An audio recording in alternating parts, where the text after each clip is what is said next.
Hi, everyone. This is Jason Burek of Wall Street from Main Street. Welcome back to another Wall Street from Main Street podcast interview. Today's special guest is a returning guest. I like to interview them every couple months, every 3 or 4 months, hopefully, if they can fit me into their schedule.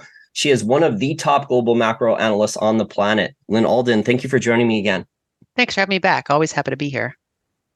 And we'll let you plug your new book at the end of the show. But I want to ask you some really interesting questions about the global economy because we just see the stock market rallying like crazy lately. It's mostly driven by, I think, about 6 or 7 large cap technology stocks in the NASDAQ. They're rebalancing the index. We're recording this interview for our listeners out there on Tuesday, July 25th, 2023. But I want a 30,000-foot view and analysis from you first. So what are your general views of the asset prices of stocks, bonds, real estate, commercial real estate, home prices, and versus the real U.S. economy, the actual data? Yeah, so I mean, it's you have to go one by one at a time. So it's kind of a big question, but I think looking at U.S. stocks, there's a larger than normal valuation gap right now between like these large cap growth stocks and then kind of the typical stock or like the average value stock. So it's funny, like the valuations on companies like Apple are very high, even though they have very low growth. Whereas when you look at a company like CVS or, basically like healthcare stocks or like energy stocks and things like that, you can often find single digit price to earnings ratios, even for companies that have similar growth as Apple, which is, slow growth. And so in general, I view that there are some interesting opportunities out there in equities. But none of the big names are particularly attractive to me at this time. And there are some that I think are in worse shape than others in terms of valuation. But none of them are particularly appealing. So I think that the large indices, I don't really have a forecast for the next few months, but I think that just the expected inflation adjusted returns over the next 5 years are just not very attractive. When you go down into other asset classes, I mean, I think obviously T-bills are a decent place probably to have kind of some low volatility capital at the moment. I'm sort of mixed on the long bond because it's already deeply inverted, so there's not exactly a lot of attractiveness there. But of course, if you do get some sort of like big recessionary event, say driven by commercial real estate or something like that, you could have a rally in the long end of the curve, but it's not exactly my opinion, like a great value when looking longer term. And real estate's also, it's funny because it's very local. I mean, unlike the stock market, that the whole point of real estate is quite local. A lot of linear markets never got as euphoric as some of these other markets did. And so, when I look at the average home, like at a nationwide scale, I think that you're probably going to see a period of stagnation, whereas like I'm not really looking forward like a giant drop in the way that many of the housing bears are. So I'm kind of neutral on housing, but of course that's very city specific. I mean, some cities I wouldn't want to have real estate exposure in, and of course when you look at markets like Canada or Australia, those are more frightening housing markets. Also, some spots in Europe and China's known for their housing valuations and their leverage. So it's almost like the way I kind of look around it is I think that in many ways global equities are kind of more attractive than U.S. equities because it's a lot of bad news priced in. Whereas when you look at housing, it's almost like the reverse. Like the U.S. housing market is less scary than some of these foreign housing markets. When I speak to people in the residential real estate market, what they say with supply and demand is that people really don't want to sell unless they're forced to, unless there's an emergency or they have to raise cash or they're planning on retiring immediately. And even then, they really don't want to sell because they have a lot of them here in the United States have a mortgage locked in at a much lower interest rate. And then if they have to go buy another place, if they can't pay all cash for a new condo, if they're moving down to Florida or something like that, and a lot of people have already moved down to Florida the last couple of years, but basically they'd have to pay at least 7% on a mortgage. So a lot of people are just saying, well, I'm not selling. So you're not seeing, like you said, the selling pressure that people were forced to in 2007, 2008, 2009 with residential, where there was strategic defaults and people just couldn't pay the mortgage payments and stuff. We're not seeing that right now. Yeah, and it's kind of an interesting market because it's almost like a standstill because obviously the average mortgage on a new house now is very expensive for a worker to build or buy. But on the other hand, as you point out, nobody wants to sell. They've locked in these like 30-year mortgages at very low rates, and that's a very valuable asset to be short, basically. And you don't really see that as much in most other countries. The U.S. is has a much bigger share of fixed rate, long duration housing debt than many other countries. And so it's also partially why I think the Federal Reserve is able to raise rates so much without causing like an economic catastrophe yet, is because a lot of consumers and large businesses have very long duration fixed rate debt, and so only certain pockets are more interest rate sensitive. Those are the ones that have been running into trouble, whereas other parts of the economy are actually pretty resilient to it because they've all like locked in their debt. They've extended their durations, and when you talk about corporations and stuff. So that's kind of like along with the large ongoing deficits. That's one of the factors that makes the U.S. has been kind of resilient to recession, for the past year and a half or so.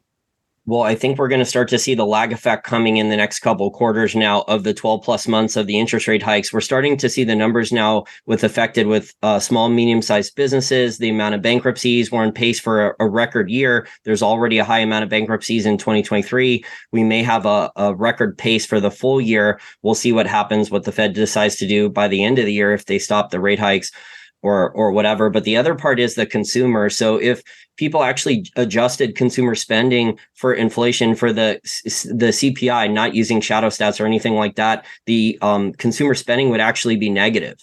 So people aren't aware that they don't do adjustments, but I have my friend Jeffrey Landsberg over at Commodore Research. He actually adjusted the consumer spending over the last 6 to 8 months for the CPI rate, and he shows that it's negative. So it's inflation that's keeping the consumer spending up. And then with these interest rate increases, Lyn, and the lag effects now, there's people's credit card debt. So unless someone is making hundreds of thousands of dollars a year or more, that high interest rate debt on credit cards, the higher mortgage payments, all the higher car payments, all these, the inflation and stagflation for food and energy and utilities, all these things are fine, and rent, all these things are finally starting to catch up to people. I think we're seeing that in the data.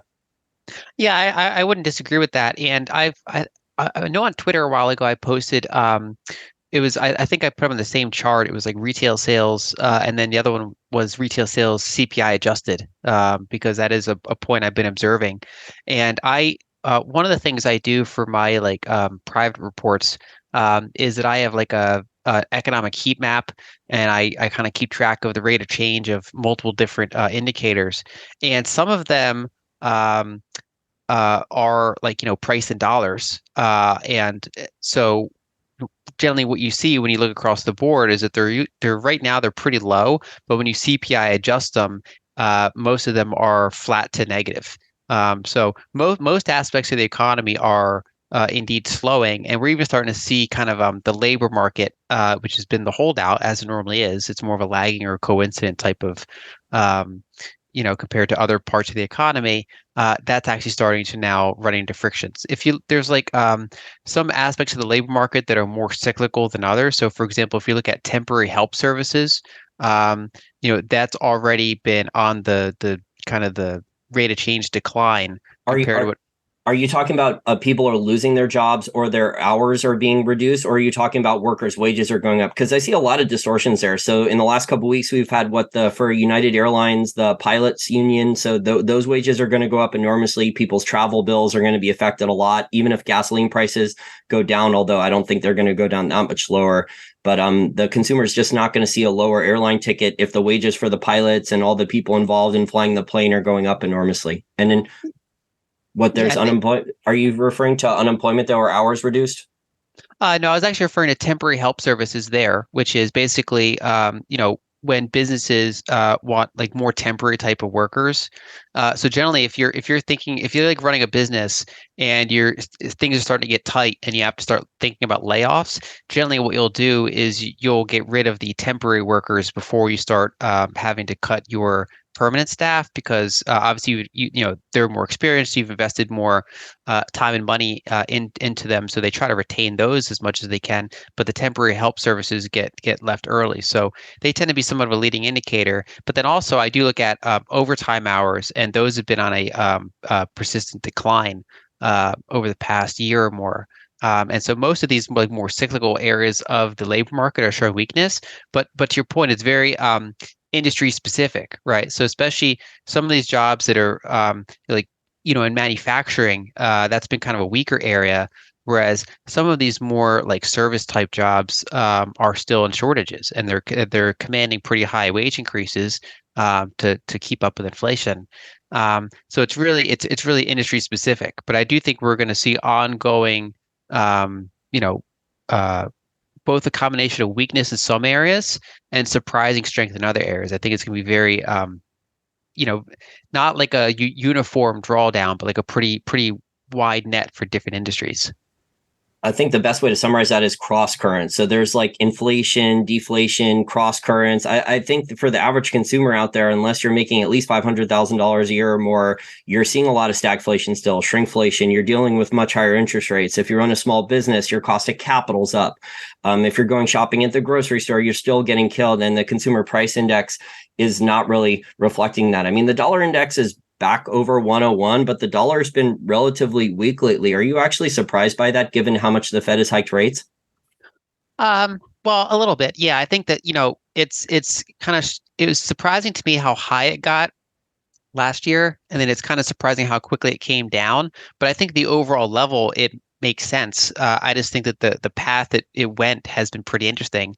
Um, Obviously, when you look at the dollar index, it's very weighted towards the euro, so that's been a key component because when Europe was in the middle of their energy crisis, the euro was getting killed because people, you had a pretty like, existential risk on your hands, and when Europe, semi-stabilized after that the euro had a significant rally. So I think at the moment, a lot of those currency pairs make sense. I don't think there's any kind of like big surprising dislocations, other than just that the path that we've been on has been pretty volatile.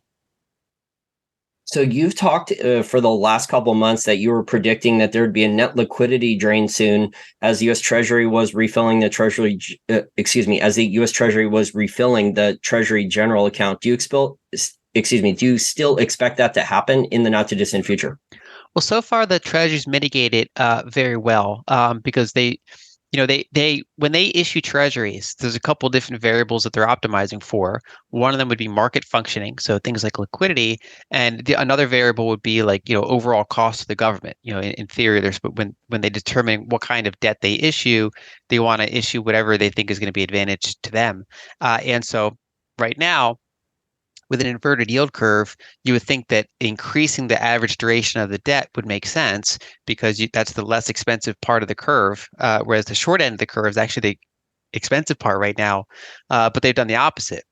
They've like heavily issued a bunch of T-bills, and that had the kind of the specific goal of being able to draw down the reverse repos because most of the reverse repos are money markets. Like a lot of money market funds, people pile into money markets, and the money markets, when there's not enough collateral like T-bills out there, the spillover is into reverse repos, and so that's the one pool of liquidity that they have left to, basically be able to issue a ton of debt without having it come out of like bank reserves.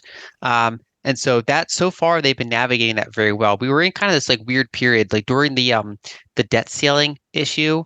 I was, for the first half of the year, I was somewhat kind of bullish to neutral on the market because I was like, until the debt ceiling issue is resolved, liquidity is going to be pretty good because the Treasury general account is going to draw down its cash into the market, and that's what happened. And my big concern was once that gets resolved, now there's like a lot more moving parts here. It could go multiple different directions. And so far they have gone in the more bullish direction, which is that they've been willing to issue at the more expensive part of the curve for the sake of benefiting liquidity.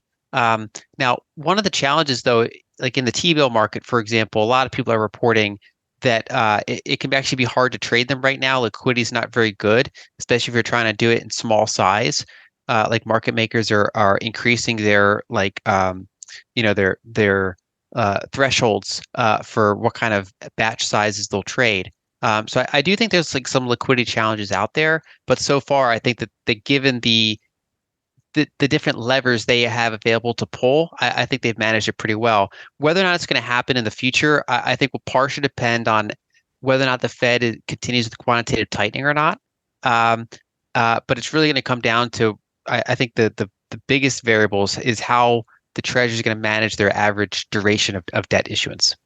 Well, we've also seen in just the last couple of weeks, as reported by Bloomberg News, they put out articles on this, that these shadow liquidity programs, and these are large U.S. banks and regional banks and foreign banks, so European banks with U.S. branches, and they've just had big spikes in these shadow liquidity programs, whether they're the FHLB. It was down a few months ago, I think a couple $100 billion.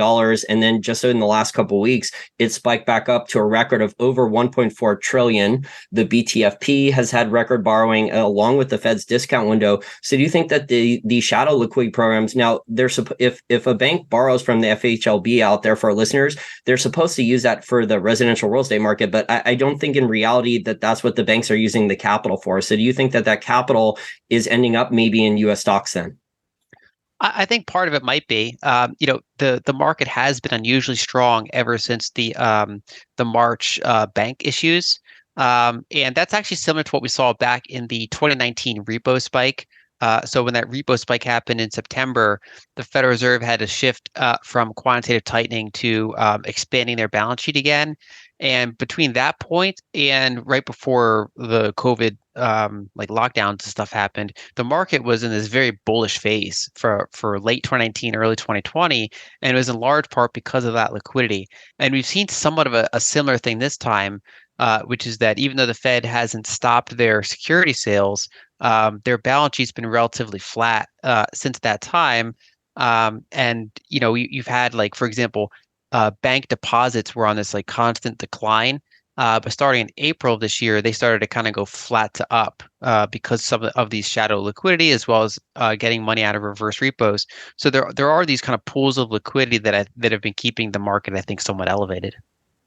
I also think it's really unhealthy for these regional banks. And if they're using borrowing around 5% from the FHLB to replace depositor funds, so their cost of capital is way high, it's absolutely destroying their net interest margins for these regional banks. Some of them have very seriously, deeply negative profit margins or net interest margins right now because they've replaced the depositor funds that have left for either directly U.S. Treasury at treasury.gov or Treasuries Now or money market funds, or they're going into safer, the cash from the depositor funds at regional banks is going into safer, too big to fail banks. Yeah, and I'm actually surprised to some extent that the move into money markets has not been bigger than it has been. The divide between what you can get in money markets and what you get in a typical bank account is very wide, and not like, even though money has trickled in, it's actually not trickled in as quickly as I would have expected. So yeah, liquidity has been bad for banks, and their cost of funding is going up. But so far, it's been kind of like treading water rather than getting way worse. But I do think that outside of the top 10 banks or so, I do think there are a lot of kind of landmines out there, especially when you also consider that smaller banks or regional banks, they're the ones that have a lot of the commercial real estate exposure. If you look at the top 10 banks or so, most of them have very little commercial real estate lending exposure. And then when you look at even that segment, only a subset of that is office. I mean, other parts of the commercial real estate market are not as troubled, and especially when you consider the fact that multifamily housing is considered a type of commercial. And so, in general, the big banks are not very exposed. Whereas when you get into that long tail of, like, the 4,000 other banks, a lot of those regional banks in particular have a ton of commercial real estate exposure, which is like obviously it's well known that that's one of the weakest part of the market right now. Yeah, I completely agree. Some of these regional banks have over 50% of their entire loan book exposed to small business loans and commercial real estate loans. And with higher interest rates, cost of capital, especially with all the problems, and there's a lot of problems with commercial real estate because rents are down, higher interest rates. I mean, all the math that went into a lot of these commercial real estate deals 3-4 years ago that the regional banks were being applauded for, all that math doesn't work anymore. Yeah. And then you have what the FDIC reports and Christopher Whalen, they're talking I saw Kyle Bass recently say that he's only projecting about 250 billion, 300 billion losses, but the FDIC report is projecting at least 500 billion of losses, which is at least 10% or just under 10% of the total loan. Well, actually, it's a little over 10% because, like, I think 4.5 trillion is the estimate. So it's a little over 10% of the total commercial real estate loan book would be losses, according to the FDIC for now. Yeah, I wouldn't be surprised. It's just a very troubled area, and it's the market has to obviously go through this transition because only so much of some work from home is unwinding and people are going back, but only up to a point because now we have new technologies, we have new norms, and so we've had kind of a shift in how that's done. So I do think there's going to be a lot of buildings that are somewhat abandoned because they can't all be converted either. So I do think it's a part of the market that I personally don't like to touch. So we didn't talk about this for the global economy. So I've seen global macro experts on Wealthy on and other channels talk about this hope data for the US economy, but what they don't talk about is the global macro data, looking at the actual data coming out for like Japan, the European Union, and China. So relative to the US, I mean, this data is way, way worse compared to the US for the global economy, the state of the global economy. One of the factors is that when we consider fiscal deficits as a type of stimulus, basically, the U.S. government is running very, very large deficits right now. Something like 8% of GDP, and so that's kind of money that's like pouring in, and it's not pouring in evenly, but it is pouring in there. That's keeping things somewhat afloat. Obviously, there's cost to that. Whereas China has purposely chosen so far to do a path of very little fiscal. They've been doing some monetary stimulus, so they're kind of on the opposite side of us. Where we're kind of doing this like unintentional fiscal stimulus right now, that's being somewhat offset by the Fed's hawkishness. Whereas in China, you have very little, fiscal, and then they're trying to offset that with some of their central bank dovishness.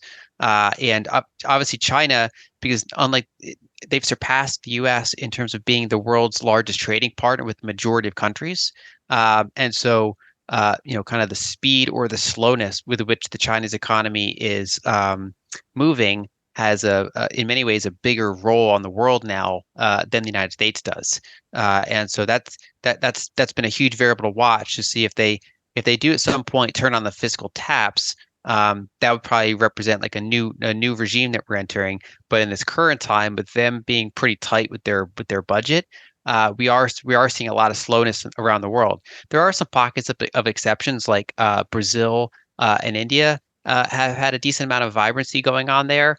But outside of certain pockets, there's been a decent amount of weakness, with Europe obviously being one of the weakest of all. Yeah, Europe has a bad inflation problem. Just seeing like the consumption of food with that data in France and Germany, that's going down enormously. I think the consumer in Europe's getting absolutely killed with higher interest rates, weak currency, inflation, shrinkflation, just dealing with that right now. But you brought up China. I think what's been happening for the last 6 months, they've had weak currency versus a dollar too. So maybe the Chinese government is worried that if they announce more stimulus or quantitative easing, and there's a lot of debate inside China over whether they should do more of that, that would probably devalue the yuan even faster, and then it would go past 7.5 yuan to the dollar. So if the currency devalues too quickly, I know like the narrative out there is that Keynesians need to fight deflation, but if they do it, the devaluations too quickly, too many people are going to realize about stagflation and stuff like that, and that inflation inside China could be a real problem. Yeah, and especially because China is trying to internationalize its currency around the margins, not in the same way that the U.S. is, but just in general, they want their currency and their bonds to be able to buy direct foreign goods and services. And so a big part of that is having some reasonable degree of stability, because if their currency is weak, it's not going to be attractive for other countries to want to hold. And when they before their efforts to internationalize the currency, they were more on the side of willing to let their currency be weaker because they're so export driven. But now that they're in that kind of that new era of wanting to assert their size a little bit more and have their currency be useful in more areas, one of their strong variables is to try not to have that fall, especially not in any sort of disorderly way. it can slowly go up or down, but they don't want any big downward moves in their currency that they're trying to make more appealing for a global audience. Well, the other problem that is occurred in China, and this is the only time in financial history I think I could find, was that normally when countries like China at that scale, the US and other countries, when they industrialize and have big productivity gains, GDP growth, the currency actually appreciates. But China over the last 25 years, that's the only country where it did not happen, where the average citizen did not get currency appreciation because of the currency peg that China was running. Yeah, that was kind of their mercantilist playbook, which is basically that they wanted to keep emphasizing their exports, and they didn't want their workers having that a lot of that money flow into them. And so the way their mercantilist model works is that a lot of the value that flows into the country instead flows into the top, right? So it flows Sovereign into wealth funds, yeah. exactly sovereign wealth funds and reserve accumulation. That's where it all ends up instead of in the strength of the currency itself, which the average person on the street would be able to make use of.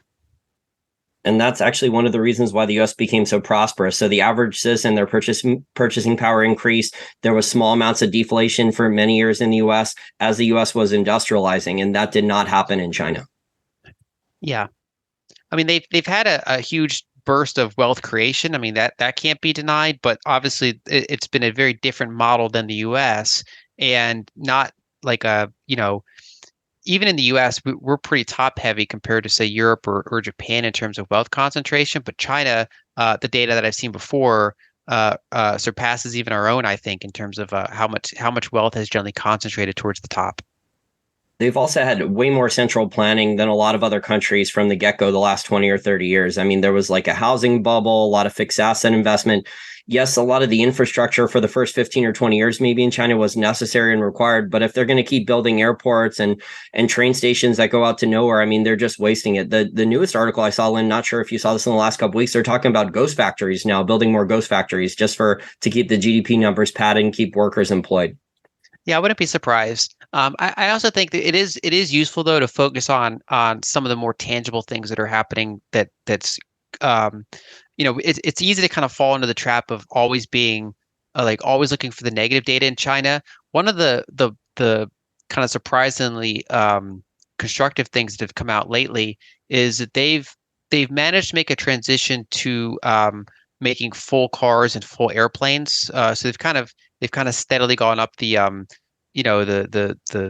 Value added. yeah, the value added part. And so over the past 3 years, we don't really see it in the US because we're not a market for it, but Chinese made cars are all throughout the developed world now.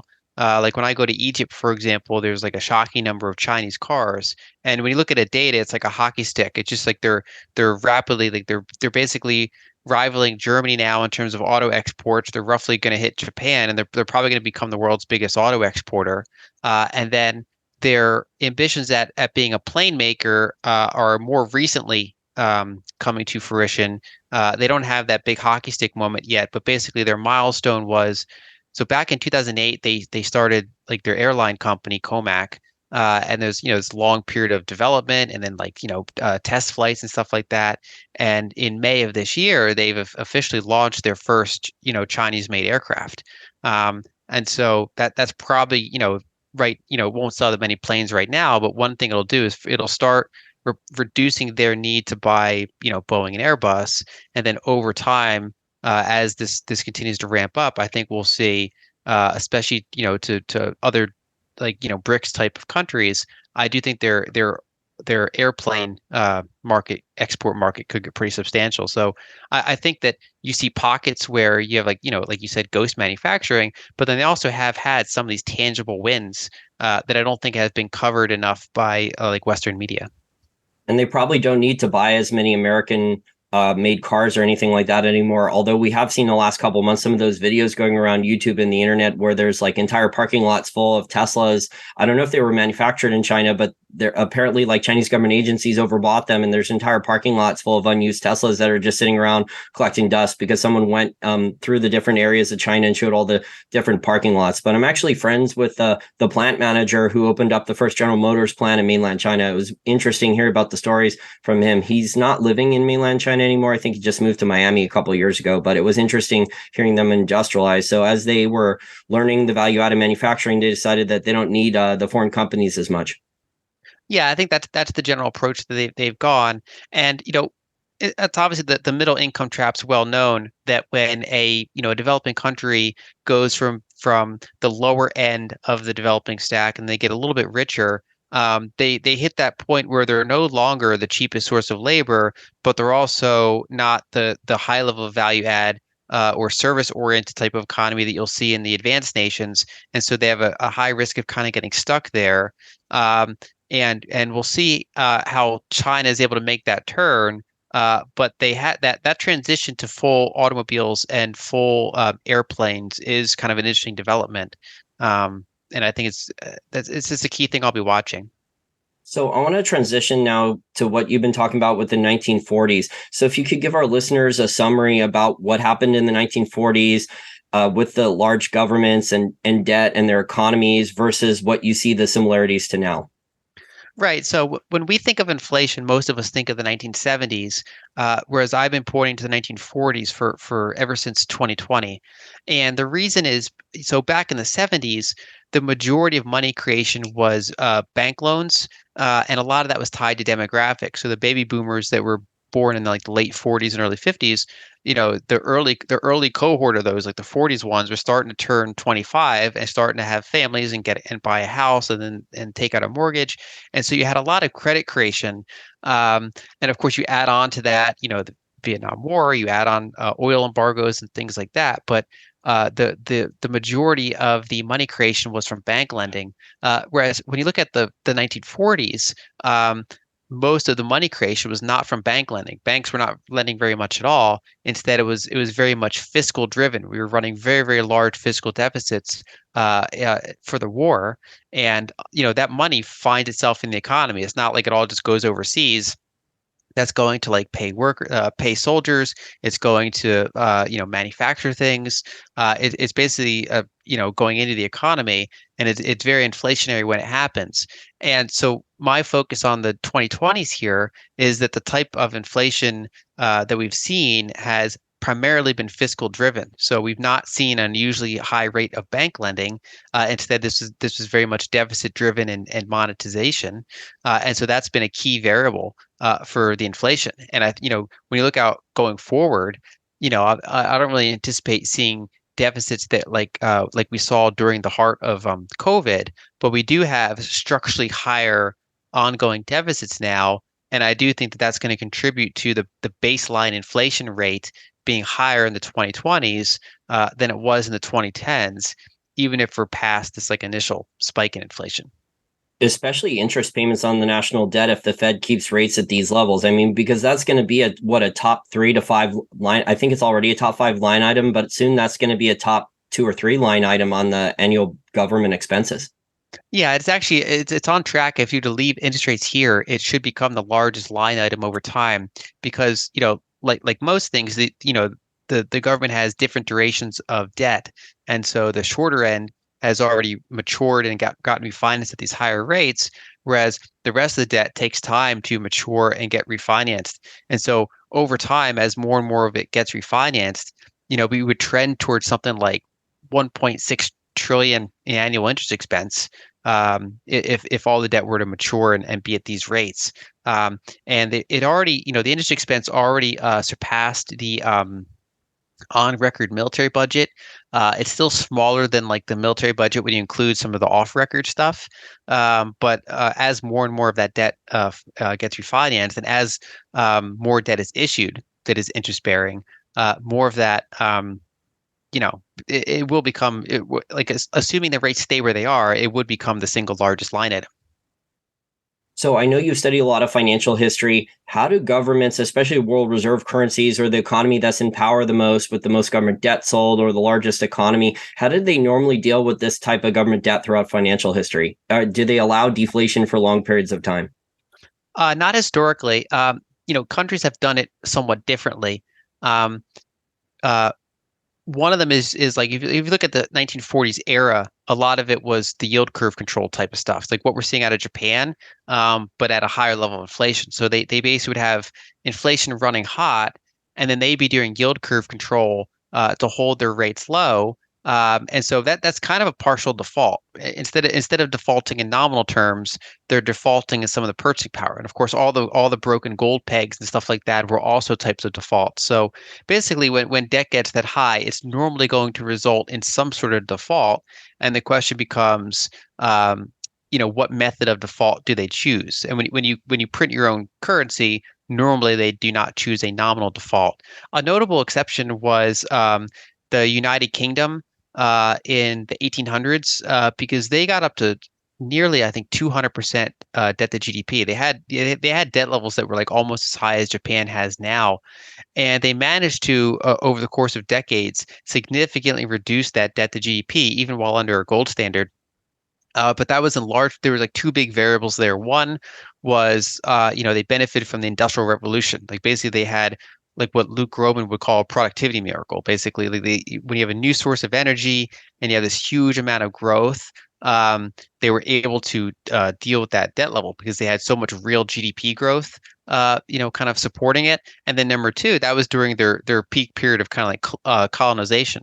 So by extracting resources from other parts of the world, and obviously there's ethical issues associated with that, but that's what they were doing at the time, and that gave them a weird exception where they were able to actually have a 200% debt to GDP ratio and not default on it, all the way up until World War I changed things, but from throughout the whole 1800s, they were actually able to support that debt. But that's the exception rather than the rule. Normally, when you get well over 100% debt to GDP, that debt is not going to be paid back in real terms. And the question just becomes then how is it not going to be paid back? Yeah, historically, a lot of the governments do some type of versions of stagflate tax lie. So that's whether it's currency debasement, raising taxes in a financial crisis, especially if the government's one of the major ones in power. They normally don't do a traditional default on the debt where they say, we're going to default on the debt right now. We're going to give bondholders, a 30, 40%, 50% a haircut right now on the dollar. They don't do that. Historically, governments the way they default is with currency debasement and inflating above the real inflation rate. And then the value of the debt is devalued in real terms, so that they pay out nominal stuff for unfunded liabilities or payments on the debt, but in real terms they're inflating the debt away. Yeah, and if you look at, there's been reports by economists that kind of studied that whole era and that have given proposals to do it again. And if you look at reports by the IMF and other entities like that, often they're talking rather openly about some of the actions that they might have to do with the debt. And yeah, generally it's about, kind of obfuscating the problem, devaluing the currency, and just trying to generally buy time. I mean, generally, if you're a politician, your goal's often not really to fix things. It's just to make sure that they don't completely blow up on your watch. You just keep pushing it out for the next generation to deal with. And I think the problem is that we've done that for quite a while. And so I think that it's going to be kind of unmistakable that this is going to start materializing in the present. And one of the big variables to watch is the Social Security fund, because, for decades, that was taking in more money than it was spending. And so they were building a huge pile of like $3 trillion worth of non-marketable treasuries. That's how they hold it. It's like, basically the government owes debt to itself. And so they have this like $3 trillion stockpile. But just over the past like 2-3 years, that started rolling over. So the first time in decades, the Social Security fund is now declining. And that's because it's becoming very top heavy as the baby boom generation retires. And so now that's in drawdown mode. And so right now it's expected to run out by the mid 2030s. And that's a problem that you can't really paper over. I mean, there's going to be some challenging political decisions around that. So some of this is going to kind of start hitting the fan either later this decade or next decade. Yeah, I totally agree. We have some demographics problems. Let me just summarize it quickly for our listeners. So you talked about the boomers that have been paying into the system. Boomers are older for decades now. So they've been paying payroll taxes, social security taxes, all these taxes into the system, working wages. And then so now they're retiring. There's a lot of them retiring at record paces. despite inflation and taxes and high interest rates, they still want to retire because they don't want to work full time, or they're getting a part-time job or something like that, but they're semi-retired. But then on the other hand, you have the younger adults. So you have our generation, Generation Xers, then you also have the millennials. And the way the U.S. economy has been set up is there's a lot of gig jobs. So you have a lot of people out there that have a couple part-time jobs. They don't have a real traditional full-time job working 40 hours or more, where they're getting benefits, healthcare insurance, they're getting charged payroll taxes, social security taxes on a normal paycheck. They're not getting that type of job security. So with those types of jobs, the people who are millennials or Generation Xers, they're not paying the normal traditional taxes, which is why the government's probably talking about hiring new IRS agents and going after like $600 of PayPal transactions. And they just implemented recently too a new self-employment tax recently. So they're trying to figure out new taxes because the structure of employment has changed for the younger adult generation, because the workers are not paying into the system at the levels that the older generations were for decades. Yeah, this whole system was not designed to deal with population slowdown and aging demographics. It's like the architects didn't really think that far ahead. And so, as the worker to retiree ratio, people paying into Social Security and people drawing from Social Security has dwindled from 6-1 to then 5-1, then 4-1. Now it's something like 3-1, and it's projected to get as low as like 2-1, which is a very challenging burden for that younger generation to hold, because it's like, there's only 2 of them supporting a retiree compared to 5 of them supporting a retiree. And so it's gonna be some interesting kind of like intergenerational politics. It's going to be, and that's kind of in U.S. politics. That's the third rail. That's the one that because generally the older demographic is the more reliable voter demographic. Young people don't vote as much, whereas as people get up in age, they tend to vote more, and so they're generally the group that you don't want to anger politically. And so I do think that's going to be kind of I'm not really sure how they're going to handle it. They've been talking about means testing, so there will be means testing. I mean, people may get a nominal check for a social security check of a couple $100, but what's a couple $100?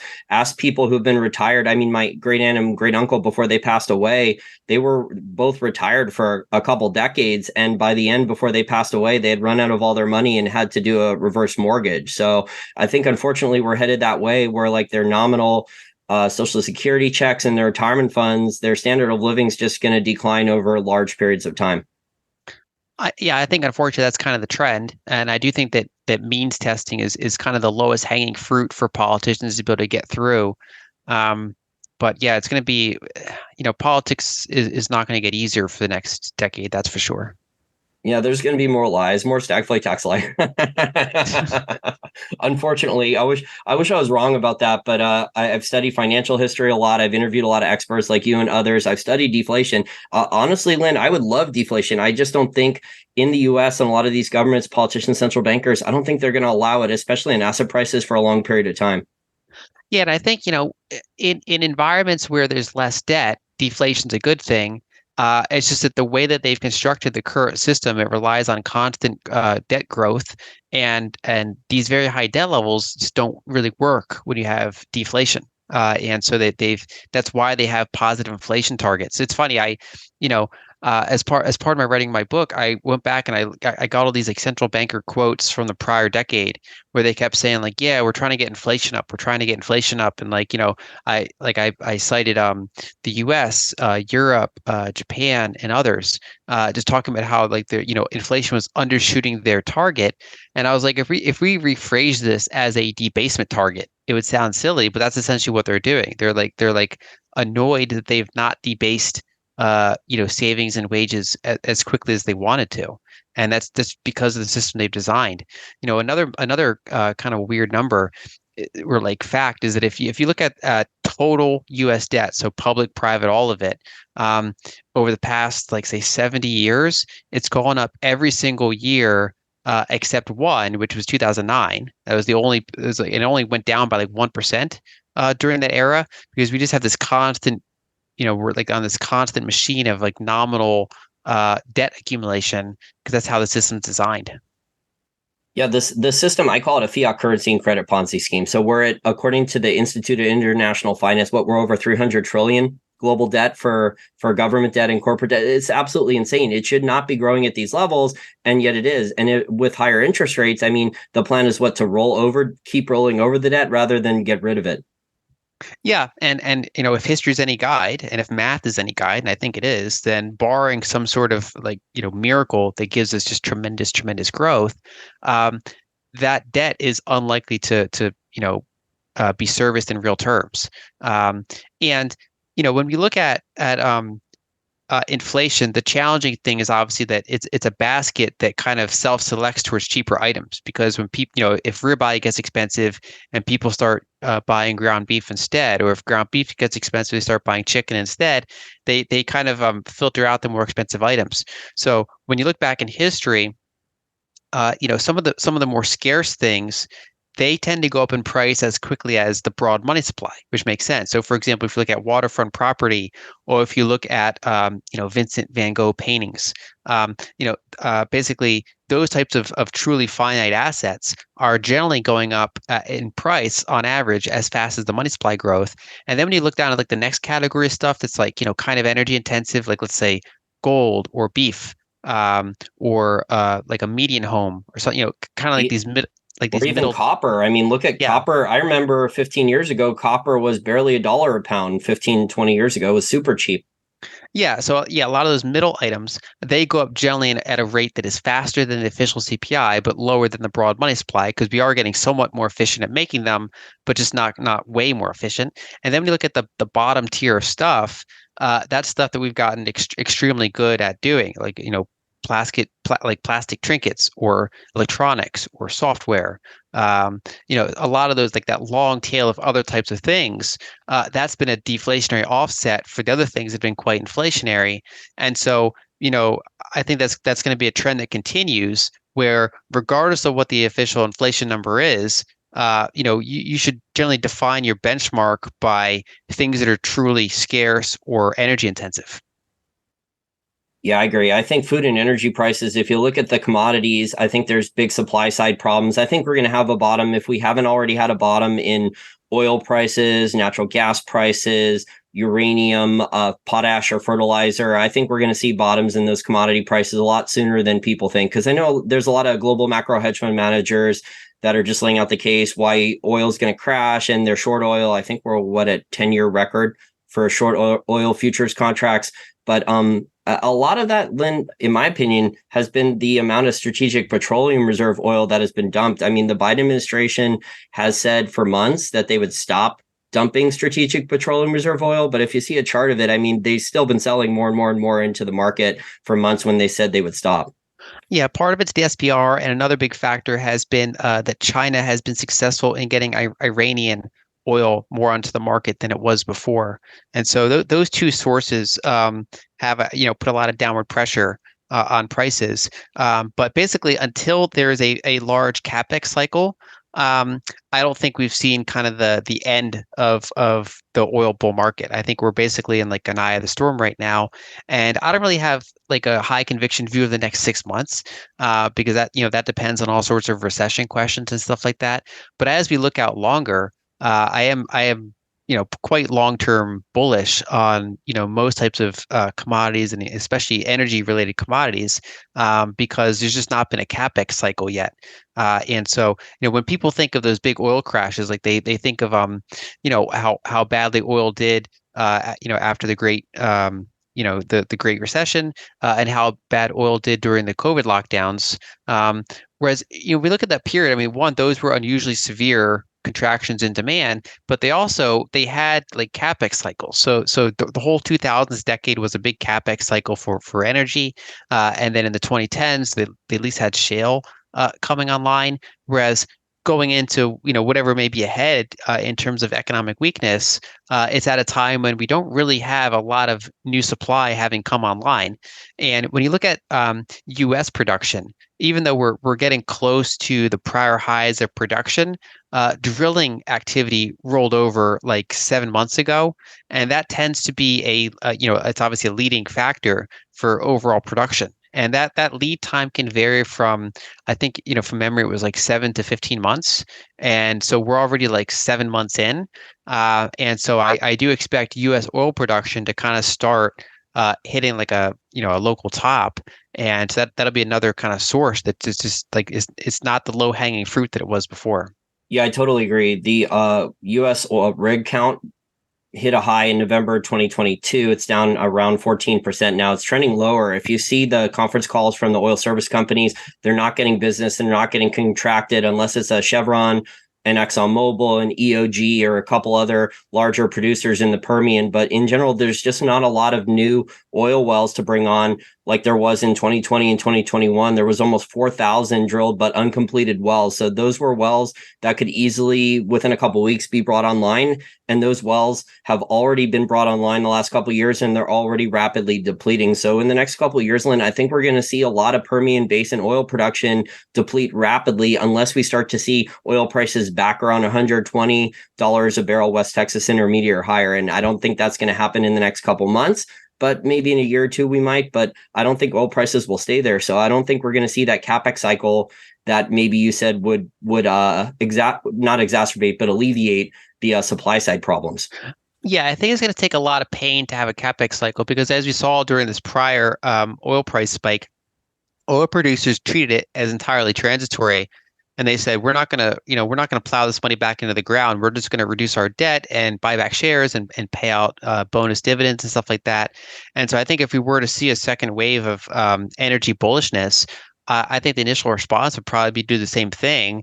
And if that spike doesn't head down that time, if it just kind of stays elevated over time, I think we'll see more kind of international oil production come online. But it's not easy and it's not fast, and it's an expensive activity. And especially some of these long-term projects, they need a lot of confidence that they're going to be supported by energy prices. So Well, the other yeah. problem to add into there is with the higher interest rates is the cost of capital. So what you're seeing now with a lot of US oil companies, there's a ton of private ones that are not listed on exchange. And these companies are selling their assets very rapidly now to EOG Resources, Sandridge, Pioneer Natural Resources, Chevron, ExxonMobil, because these private oil companies, they can't borrow capital at these interest rates. Their cost of capital is way too high. So they're selling producing wells to the large publicly traded ones, the low-cost producers, the medium-size or the senior majors in oil. So that's happening. I just don't see with the cost of capital, a lot of new supply coming online from a lot of companies. Yeah, I agree. And I think that's, one of the weaknesses of financial analysts is that not many of them have like real world experience. And so, you know, basically anyone who's kind of focused on these more boots on the ground type of things, I think the oil market is like, I just don't have any reason to be bearish compared to the level of bearishness I see out there in terms of what people think is going to happen with oil. Again, 6 months, it can do all sorts of things for a brief period of time, especially if there's like liquidity problems or severe recession, that kind of thing. But other than kind of a brief spikes down, I'm pretty bullish on the whole energy complex. I also think there's a lot of hedge fund managers that probably shouldn't be professional hedge fund managers, and these guys tend to pile on to trade. So if a trade's overcrowded, they just push the trend as far as they can. And a lot of these hedge fund managers end up losing a lot of money. So they're taking their 2% and 20%, 2% of assets under management, 20% of profits if they can still get that. And I don't know how they're still managing money because some of them they just copy these trades and they just go into all the overcrowded trades. But one of the most overcrowded trades for the hedge funds the last couple months has been the short oil futures contracts. Yeah, and I think that's going to reverse. I don't have a firm view on when, but I'm bullish. Well, it looks like we're starting to get somewhat of a bottom now. And I think that's because a lot of the oil service companies are announcing that, look, we're not getting the companies to hire us to drill new wells and the OPEC data too. Yeah, oil had a big spike down during the bank crisis, and then it recovered, and then it kind of like retested that bottom, in like that upper 60s. I forget the exact tick that it hit, but basically it was like a double bottom in that range. And there's a good chance that was the bottom. I mean, I wouldn't like really go to bat for that, but if I were to guess, I'd say probably over 50% chance that was the bottom. Now again, liquidity problem or severe recession, like sure, we could retest or even poke lower than that. But I think that the trend is sideways to up, in large part because there's just not a ton of supply, and the SPR drawdown's not going to repeat. Iran's already gotten their oil to market. Obviously, there's some spare capacity in places like Saudi Arabia, but they're not going to, purposely probably slam the oil price. And so I think that the path of least resistance over the longer term is higher oil prices. Yeah, I agree. And if anything, if oil prices get into the low 60s, I think Saudi may cut. I think you may see OPEC announce that they're going to do further cuts. But the OPEC data to this actually coming out, they're according to oil hedge fund manager Josh Young, they're not even hitting their production quotas. I mean, most of OPEC is missing their production quotas by a lot. But we could see additional cuts depending upon price, because OPEC needs they need at least, I don't know, 70, 75, maybe even $80 a barrel to fund a lot of their government. So we're going to see if oil shows further weakness and there's more short oil futures contracts. I think we could see more OPEC cuts. Yeah, I wouldn't be surprised.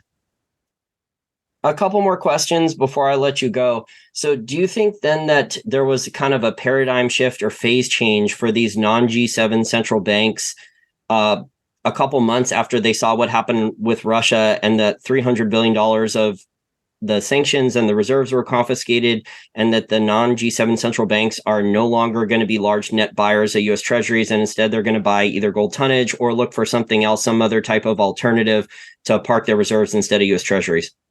Yeah, so I mean, back in like 2020, I wrote about my expected shift towards a more multipolar currency world.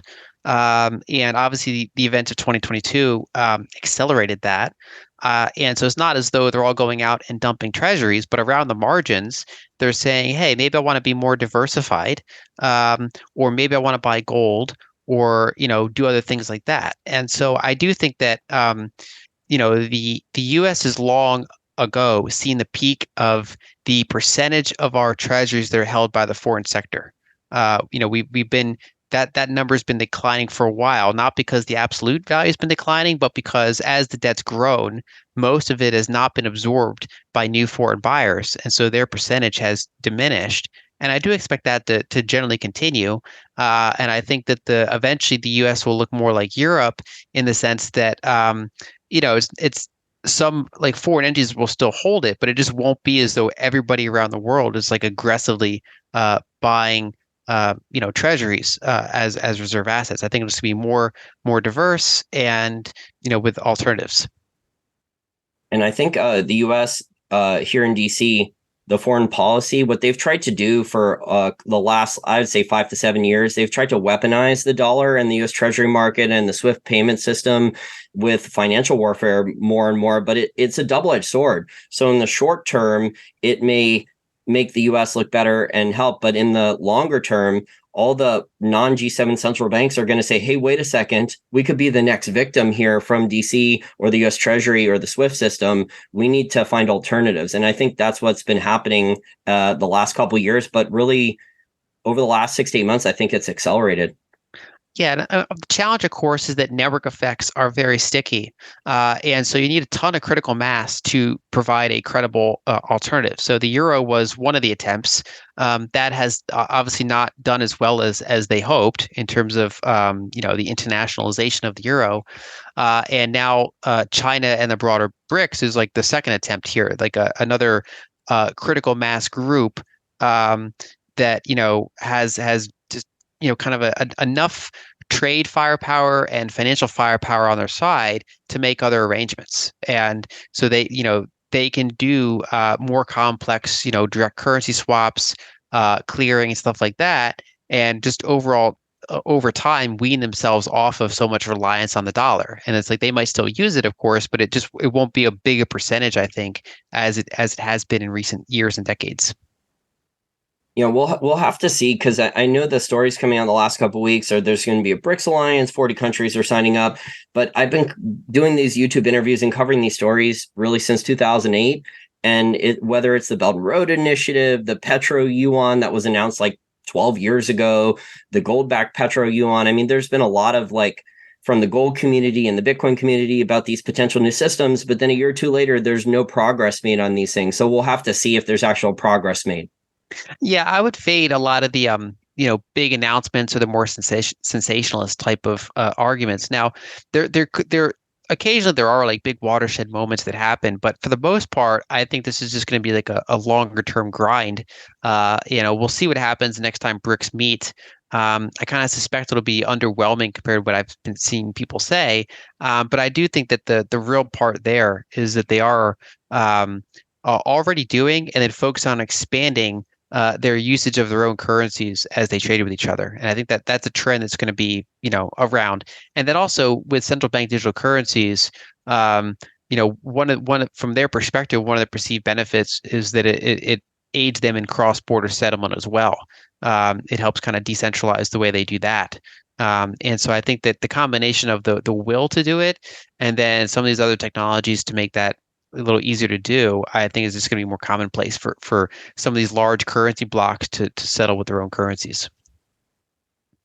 And I think for people to protect themselves, inflation, deflation, stagflation, politicians changing the role, central bank digital currency, people shouldn't be all in on any one thing. I see it all the time on the internet. I'm all in on Bitcoin, or I'm all in on Nvidia, or I'm all in on altcoins, or I'm all in on gold or silver. And this is a really dangerous environment to be all in on anything because of all the rules changes, the tax law changes. You could be in a country that all of a sudden decides we're going to make you a criminal for investing in this type of asset. We could see oil companies in certain countries get windfall profits taxes if oil has a rally. So this is just a very dangerous environment to not have some type of diversification. I agree. And the approach I've been doing is a three-pillar portfolio. So it's like one pillar is profitable equities, preferably ones that pay dividends, but they don't need to as long as they're just overall high quality businesses at reasonable prices.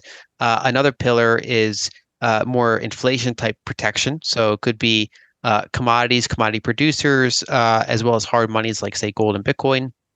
And then a third pillar is, cash equivalents. So things like T-bills and other kind of short duration paper assets that provide some protection against recession, disinflation, periods like that. And then I tweak the ratios based on what I think is going to happen. But I do focus and emphasize on that diversified approach. And there's certain assets that I have higher conviction on than others, and I lean into them. Like I try not to be over diversified, but I do always maintain that background level of diversification. I'm also a contrarian. So if something crashes and it's cheap and it's hated, and then I see some improvement in the sector, maybe there's mergers and acquisitions in the sector. Some of the companies are fixed. They've cleared a bunch of overhead. The companies went from having no free cash flow to a little bit of free cash flow. I mean, those things interest me as well. So for the commodity sector, and there's been a lot of short sellers the last like 6 to 8 months for a lot of these different commodities. I think it's taken a lot of the pressure out of a lot of these commodity producers. So if they're a low cost producer and they have a relatively clean balance sheet, they can go and buy some really quality assets right now. Yeah, I agree. And I think, right now, if you look at, like we talked in the early part of the interview, that, the big stocks are very expensive, but there are parts of the market that I think are very interesting. Both here in the US and when you look abroad, there are just certain sectors that are just very underowned, very inexpensive. And so there's still opportunity out there. I think it's just not concentrated in the top right now. Yeah, so not the 6 or 7 NASDAQ stocks then. Yeah. Not the AI bubble. Yeah. And it's funny because some of the stocks aren't really even AI stocks and they're still getting carried along for the ride. Of course not. The algorithms are easily fooled. The algorithms are fooled by all the headlines numbers for the jobs reports. And a month or two later, all the jobs are revised downwards because they were just created out of thin air by the birth death model. Yeah. This is the wacky world we live in where the algorithms get fooled and then the real data comes out a month or two later for inflation, GDP, and jobs report data. Yeah, it's funny how that works. Well, Lyn, I really enjoyed our conversation today. Please tell my listeners how to find your work and also about your new book that's coming out. I appreciate that. So people can find my work at lynalden.com or on Twitter at lynaldencontact. And by early September, I plan to have a book out called Broken Money that covers kind of the history of monetary technologies. So we often think of money as through the lens of kind of like political decisions, whereas where I instead kind of focus on how new technologies, kind of changed what we use as money, like how we interact with money. And so, I think people that are in our space should find that kind of that topic interesting. Excellent. So when your book comes back out, we'll have you back on again. Thank you.